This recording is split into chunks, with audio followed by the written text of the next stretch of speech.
थंडीचा ट्रेंडिंग विषय म्हणजे काय तर तो हा हिरवा पावटा. चला मस्त अशी ओल्या हिरव्या पावट्याची भाजी बनवूया. इथे मी कुकर ठेवून घेतला, कुकरमध्ये तेल टाकलं, जिरे मोहरी, त्यानंतर थोडंसं हिंग टाकून घेतलं, वाटण टाकलं, इथे मेन्शन करते ते मी वाटणासाठी वापरले.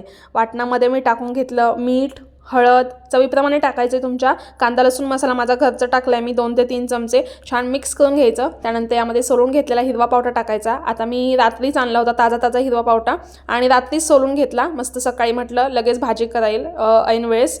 त्यानंतर यामध्ये मी मिक्सरच्या भांड्यात पाणी टाकून ते मिक्स करून पाणी टाकून घेतलं. छान कोथिंबीर टाकून घेतली, 2 चमचे शेंगदाण्याचं कूट टाकलं, पाणी टाकलं गरजेनुसार. जास्त टाकायचं असेल टाकू शकता. आणि इथे कुकरचं झाकण लावून मस्त मी याचे 4 शिट्ट्या केल्या. तुम्हाला 2 जरी ऐकायला आल्या असल्या तरी मी याचे 4 शिट्ट्या केल्या. बघूयात भाजी कशी झाली आहे.